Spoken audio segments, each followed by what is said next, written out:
as you found this, this time for being creative, your creative time has been, become less and less of what you can allocate in your limited hours each day. Right.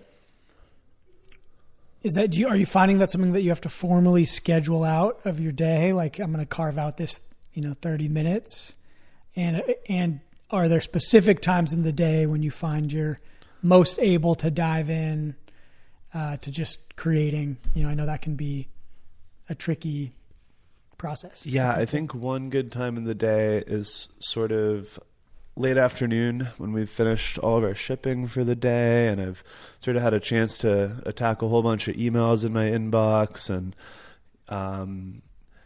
maybe Ashton or Ella are either headed home for the day or they're settling into some sewing or some inventory or something like that. I really like to just take a quick run up the hill, and sometimes I'll bring like a sketchbook or my iPad so I can like do some drawing when I get up there. I think that's one time. This is just like, oh, sweet. Like, I don't have anything like immediately pressing that I have to get done for another half hour to an hour. Great. I'll take a quick hike up the hill or jump on my bike and go for a ride. Sometimes I'll do a drawing while I'm doing that. Sometimes not, but just getting outdoors is really great. Also, like, I love going across the street to Split Rock Tap and Wheel. Sometimes I'll bring a sketchbook or a drawing pad over there. They have a really great outdoor patio with a perfect view of Mount Tamalpais, looking across the slopes of Mount Tam from East Peak to West Peak, and always just really good light in town. And it's a nice place to just sit there. Temperature is really nice, like in the evening when I'm going to be getting dinner. Just have that little space to like nestle into a corner and do some drawing. And then I always see good friends over there, and they have really good food and beverages. Shout out Split Rock Tap and Wheel, Split Rock, downtown Fairfax. It's right across the street from my studio. So it's kind of like my satellite office. Made a lot of good business connections over there too. That's awesome. Yeah, I've heard it's said that one of the best cures for writer's block or any creative block is to get out of your normal work environment, whether that's going to a coffee shop, sitting under a tree, just getting removed from your normal zone. Yeah, definitely. Some advice I could probably take from myself. I happen to have a very comfortable sunlit room to work in, so there's not a lot of incentive to go. Nice. It's so comfy in there. But I've definitely given this advice this year. I have a photographer that I work with. Shout out Brandon Smart, my boy, very talented. And I remember he was talking to me one day, and he was like, we had done this project, and he was looking at his photos, and he's just like, I don't know what to do. I hate this. And I told him, I was like, just put it down, take a walk, like 30 minutes, just go outside, move your legs. Trust me. Like, just don't think about it. Just go out and walk. And when you come back, you'll know exactly what to do. Yeah, totally. Like later that night, he texted me and he was like, "You were right." I was like, "I knew you had it. I knew you could do it." Yeah. Sometimes when like you need to take a walk, it can be the hardest to decide to take a walk by yourself. Because sometimes if I'm feeling like addled in my head, just like all up in my head, it's like the last thing I think I want to do is go and be completely alone with my thoughts on a walk. But then it ends up working out. But then you see a tree or a mountain and like, hey, maybe I could draw that. Some moss. Yeah, that's usually what it is, either a tree or a mountain. Yeah, exactly. Yeah. Is there what is like the holy grail for Tommy Breeze of like, have you ever sat and thought about like what your grail would be as far as like design work goes, or the thing that if you could, create anything. Is there something like that you haven't done yet? There are things like that. The things that I've been thinking about for a long time. I think the first big one on my list to accomplish is a campout music festival. Okay. Yeah. Yeah, I've been... BreezeFest. I don't know if it needs to have my name involved, although like we just released a beer with Pond Farm Brewing. It's called Hazy Breeze. Sick. I wasn't like convinced it should have my name on it. I'm not like super interested in just slapping my name on absolutely everything, but my marketing director Ale said it should have your name on it. And I'm like, okay, yeah, I can see like why it's convenient for it to have my name on it. Dude, that's high honor. You got a beer named after you? That's a badge of honor right there. Were you involved at all in the development of the flavor? I actually was. I didn't brew it, which is why it's delicious. I did the art design for the can. Nice. And Trevor, one of the co-owners of Pond Farm Brewing in San Rafael, sat down with me and gave me a little tasting flight of some of his other IPAs. We were focused in on doing a hazy IPA because that's my favorite type of beer, and they had a open slot for a hazy IPA in their lineup, so it kind of worked out perfectly. And I just told him like what I liked about each beer that I tasted, and he was like, all right, and took some notes and went into his laboratory and made a recipe. And then we came in and like helped like pour some bags of hops and malt into large cauldrons. We probably got in the way more than we actually helped, but got some good photo ops in. Nice. And then it sat in those cauldrons for a little while and showed up to help can it. And turns out it's the greatest beer ever made.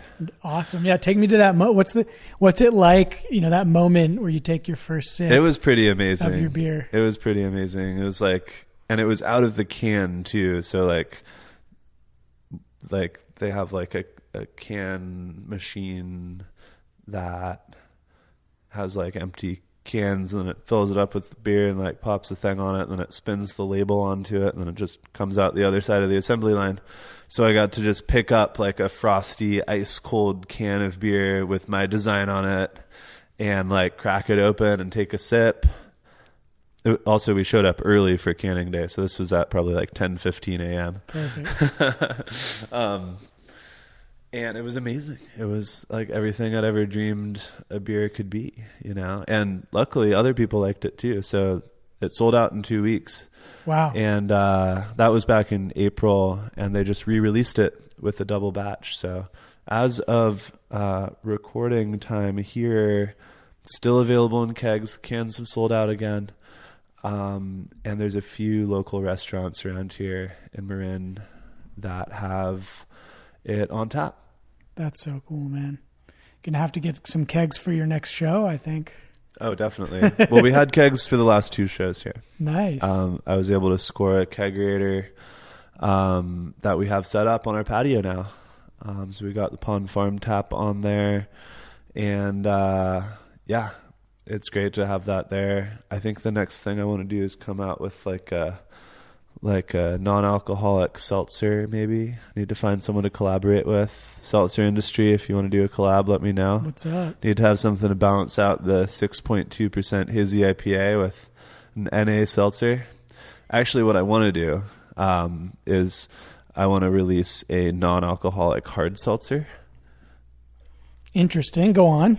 Yeah, it's a seltzer. Yeah. But it's branded as a non-alcoholic hard seltzer. It's still hard. Yeah, it's hard. Come on. It's just non-alcoholic. I like that, dude. I'm sure that would be really fun to design an image for, you know? Definitely, How yeah. do you communicate non-alcoholic hardness? So yeah, as far as the Holy Grail goes, it would be all of these things combined basically into a site-specific campout festival. And I would want to have, you know, a lot of art design involved. I would want to have like some sculptures in there, some banners along the stages. You know, I'd want to design them with some of my art. I'd want to bring in other artists to do different banners, you know, for all the stage backdrops and pathways and things like that. I've been thinking about it for a long time. Just, every time I go to a festival or an event, like looking at how it's done there, taking mental notes, maybe getting really inspired and drawing a aerial view map of an ideal festival space, and taking a bunch of notes of like what's involved, from sound to medical to camping to mapping and everything. It's just something I'm really passionate about doing one day. I'm not trying to rush into it, but throwing the events here has been a great way to kind of get the ball rolling on it. Are there any current fests that you would draw inspiration from, like in the large industry that is the festival industry? Who's doing it really well? There's a lot of people who do it really well. I think High Sierra is one that springs to mind. My personal favorite. This festival, though, it wouldn't be on the scale of High Sierra. And High Sierra, I guess, to some people also counts as a small festival, even though it's maybe 5,000 to 6,000. This would be at maximum like 500 to 600, probably more like 200 to 300. Yeah, and then we'll see where it goes from there. But I do want to start on like more of a camp out kind of vibe. That's a good Camp out size, with your yeah. friends, Big enough to feel like, to see new faces. Yeah. But small enough to still feel intimate, like you all have this shared experience.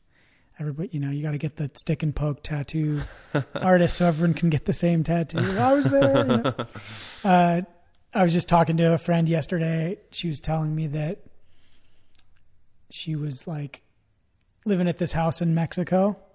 It was during the pandemic, so there was all these mansions that were, $5,000-6,000 a month normally. Yeah. But because there was no one coming to visit, they were able to get it for like $500 to $600 a month. So they had everybody had their own villa. Yeah. And they ended up having a tattoo festival, more of a hang, right? But they had 80 people come into her house with an artist. Yeah. And 80 people got the same tattoo, which is pretty amazing. That's pretty cool. About. Yeah. I want there to be, a space, like a recurring event where people can come to it, get involved with it, and just walk away inspired and hopeful. I think because I'm really inspired to put stuff together that just shows like our world, our little sliver of the world here in Marin, our little bubble, that like it is possible to pull off a vibrant art scene. Mm-hmm. And I think people are really eager to support it.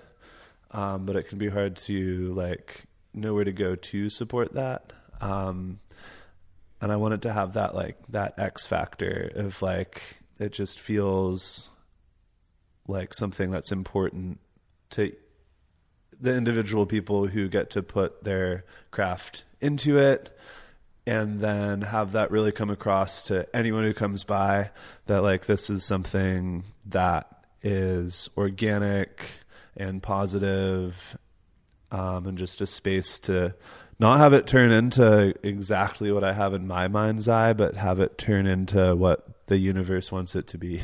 Oh yeah. Do you have any locations in mind already that you're? I'm looking at a few right now. Nothing where it's we're definitely using this one.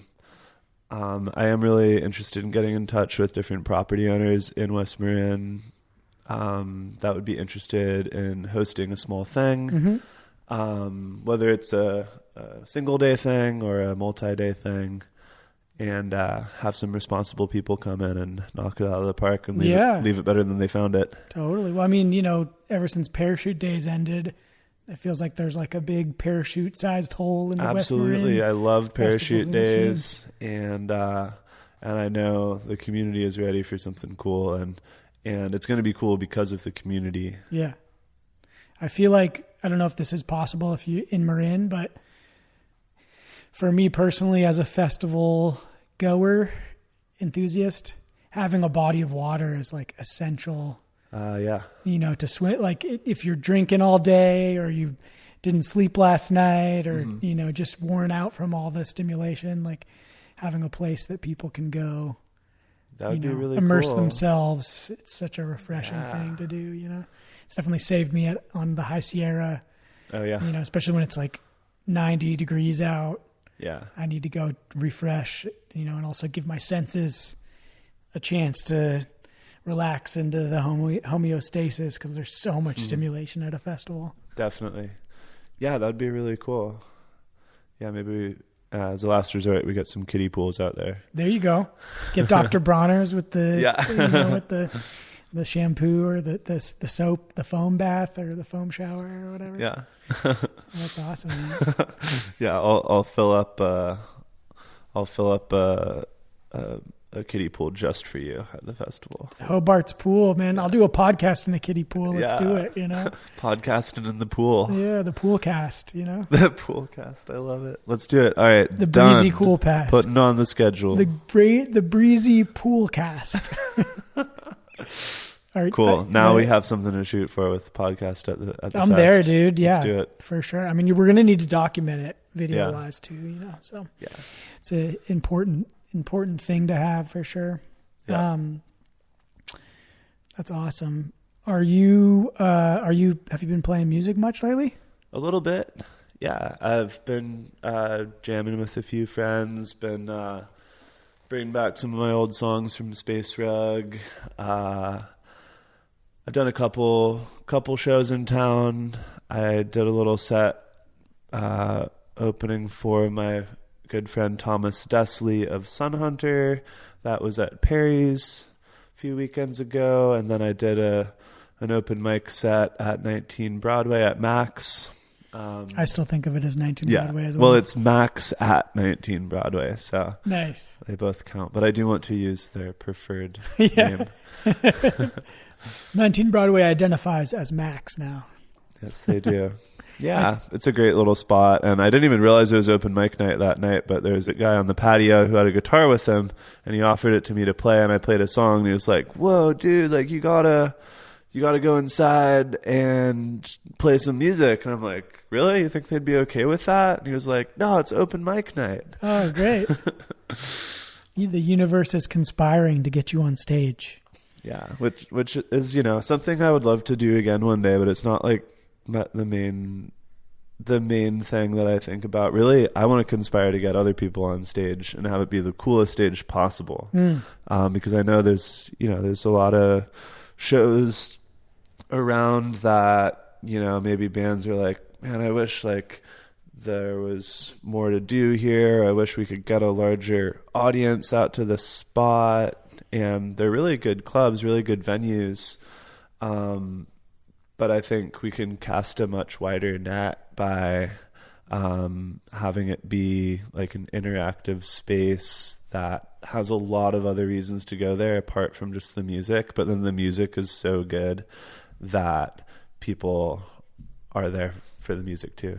That's what's up, dude. You got to get Gabe Cordy on it, man. That guy builds some pretty cool stages.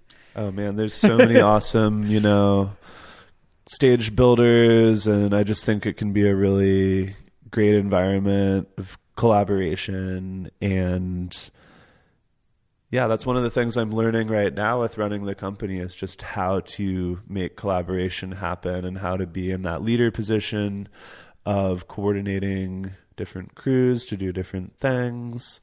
I'm trying to do the concert thing on the small scale here at our studio so I can learn in a more contained way. Like, what are my shortcomings? What do I need to learn? And when I'm ready to do it a little bit bigger, making sure I'm really, really set to do it. Yeah, it's like that gentle scale of development, and the do you find with when you're working with your team in the capacity of this leadership role, do you guys have like creative meetings, or how does the organizational communication take place? Are you guys able to like set time aside to talk big picture stuff, or is it more of like a day-to-day grind kind of thing? There's a little bit of big picture stuff here and there. A lot of the time when we're working on things, maybe a couple of us will be sewing, someone else will be doing another thing, and there can kind of be a banter around the room of, sometimes we just people shout out just like what's on their mind, and sometimes it's big picture stuff, and then I'm like, okay, cool, like let's make a note of that, let's circle back onto that, make some time for it. We should probably make some more time for that big picture stuff. I sort of toyed with the idea of having like a meeting where we just have time set out to like talk big picture stuff, even if it's for like 10 or 15 minutes, or longer if needed. Most of the time, there's just a lot of stuff to get up to when we get in here. So I've sort of set out different projects for people to work on and dive into that. And then it's just sort of projects like as they appear during the day, pivot to there. But I think what I'm working on right now with my company, with the apparel company or the art company or the hat company, as a lot of people call it, which is fine with me. I mean, we are known for the hats. Yeah. I think of it as an art company, but honestly, if people call it a hat company, I probably deserve that title. I'm really just trying to get it to the point where, we have all of our numbers together. We know what our income and our outflow is for everything, and I want to get it to a point where it's profitable enough that I can spend some time working on the other stuff. Sometimes, especially like in the winter, it can kind of feel like boom, boom, boom, like we got to get this done to make this amount by the end of the month. So I am trying to like steer it to a point right now where we can be just a little more like relaxed with the flow of our day, still working really hard throughout the day, but also getting a chance to like take some breaks. We do take some good breaks. We'll often like go over to Split Rock to like get lunch or hang out on the patio or something. I try to encourage breaks, especially if someone's sewing for a lot of time. Like you can't just sit on the machine for hours, even if you get into the zone with sewing, and then you can kind of like forget to take a break. Mm-hmm. But got to get up and like stretch and move around. And there's a long way to go on the company side for me. I still don't feel like I've gotten it to like a comfortably successful place where I can rest on my laurels in any way at all. It's always boom, boom, boom. Like, get looks like you're wearing many hats. Yes. But still the biggest one is literally just try to get it profitable. Yeah. I mean, that's kind of what is it? It's like the Sisyphusian effort. Yeah, definitely. Until you can get that perpetual motion machine in line. But I'm glad I'm also working on the community event side and all of that. I feel like I wouldn't want that to fall by the wayside just because I'm so serious about like doing it in a profitable way. I think even if like doing event at like a nonprofit or something, or like I'm not getting paid for the whole setup of being there with the sewing machine, I still want to try to work stuff like that in because it leads to so much good community connections instead of pushing that aside and just going for like the big money stuff. Yeah. I'm glad that we're kind of rolling into that slowly with like still a good combination of community stuff and paid stuff.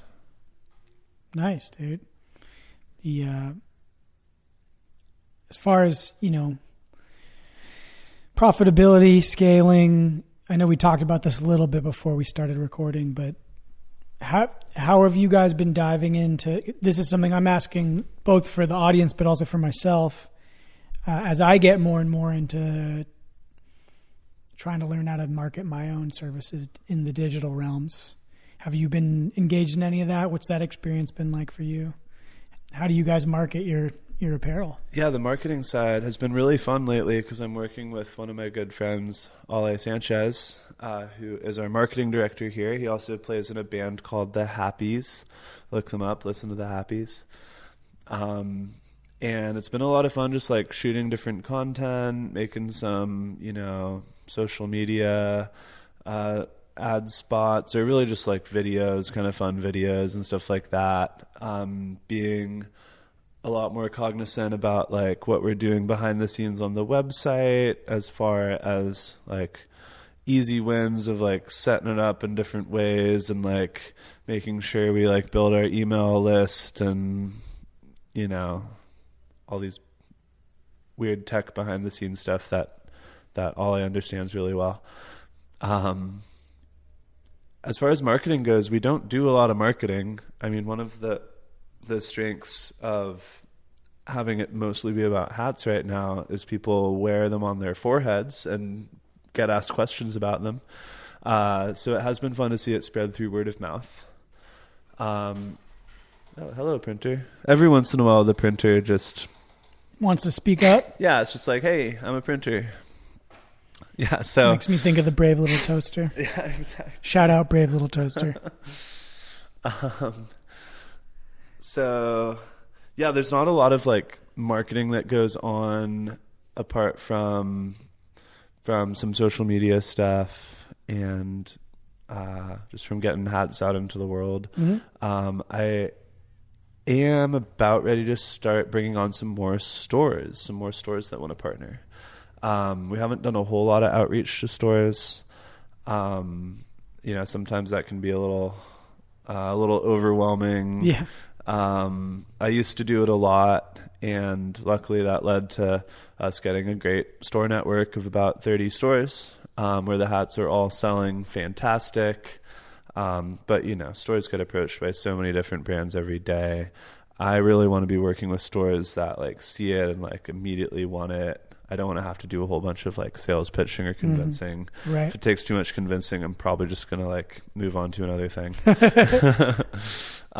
So far the new stores that have been signing on have all been stores that have gotten in touch with us and like legitimately want to carry the product. And then we know that they're going to make some money by selling it. And yeah. It's all going to be happy faces all around. It always makes me happy when I go into Sports Basement and I see your work. Cause you know, in the East Bay, that's like a big athletic store that I was like, oh, I know those hats. Yeah. I'm wearing one of them right now, you know? Yeah. We're working on a new shipment to Sports Basement.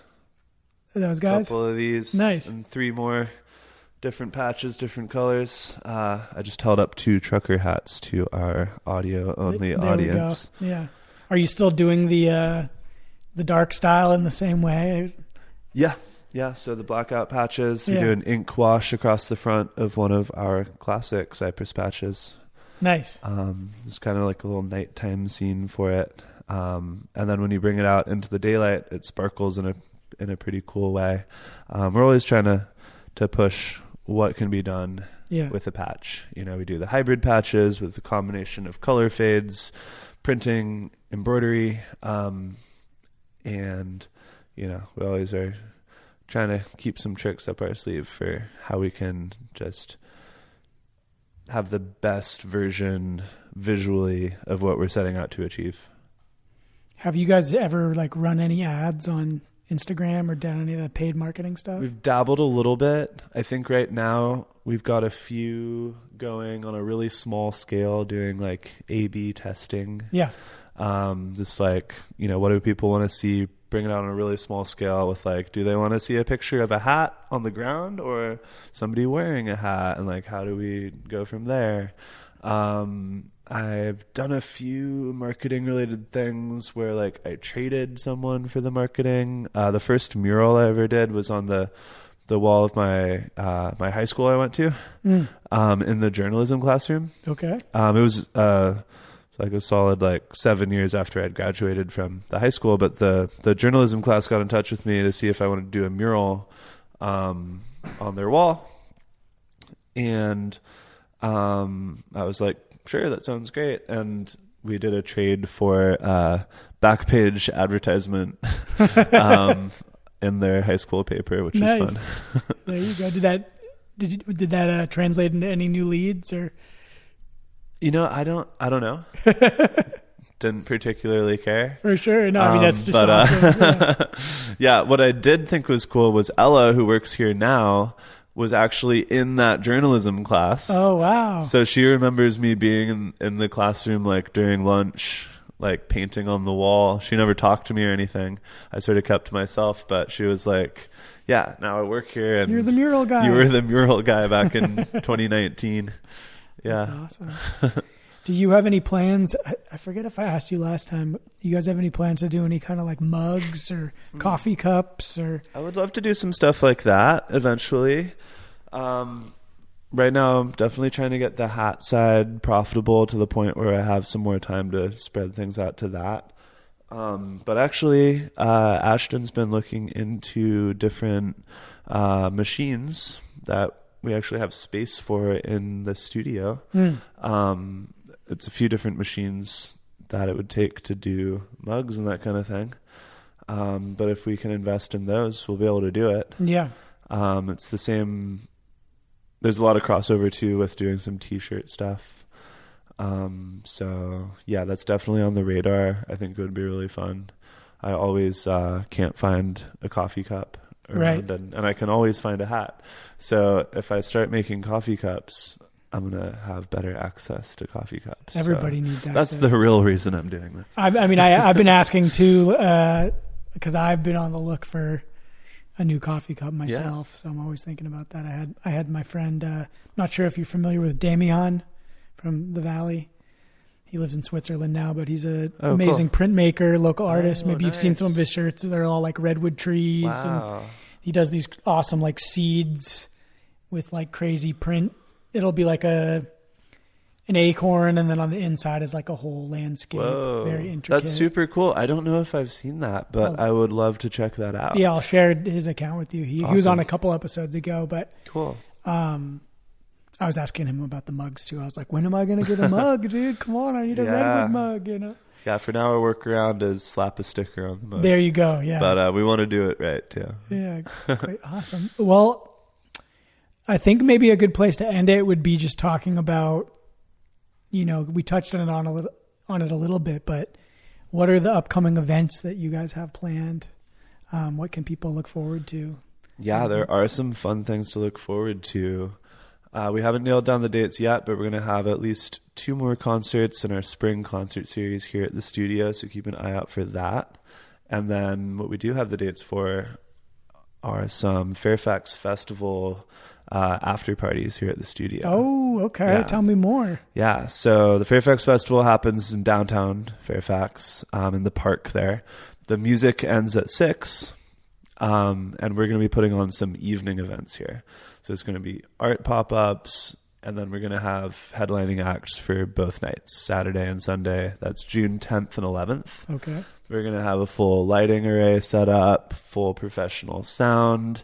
We're going to have food vendors and beverage, like brewery pop-ups. And tickets for it will all be sold in advance. So it's going to be sold probably through the website, through like a Eventbrite link or something on the Instagram as well. Okay. So if people want to come down and check it out, it's going to be 2 days. You can either buy a 1-day ticket or get a small discount for getting a 2-day weekend pass.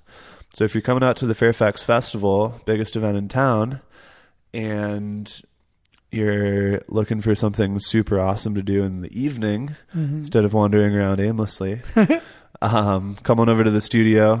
We'll have more information about the location and the timing and specifics for everything, but that'll all be through a ticket page for the events, and Sweet. It should be fun. So yeah, speaking of, how can people find you and find your brand? What is the Instagram previously alluded to? Yes, that Instagram is at by Tommy Breeze. We also have a website, tommybreeze.com, on all major internet browsers. Nice. I love that. And yeah, you can find me at different events. You can sign up for a newsletter. I'll be letting people know about what our live sewing events are. You can find me at West Marin Little League opening day, probably at the Marin Enduro mountain bike race on April 1st at Split Rock. Little League Day is like full circle, because I remember our last conversation opened with you talking about your start with hats was Little League. Yeah, you know? Right. So. Yeah. But yeah, feel free to give us a follow online, check out the website, and see what you find. Hell yeah, brother. Well, Tommy, dude, thanks so much for coming on. Great to have you on here. And Thank you so much, Obi. It is an honor to be back on your podcast. Yeah, dude. Well, I'll have to come check out the Fairfax Festival thing, and until next time, brother. All right. Until next time. Thanks everyone for tuning in. Much love to you out there. Peace.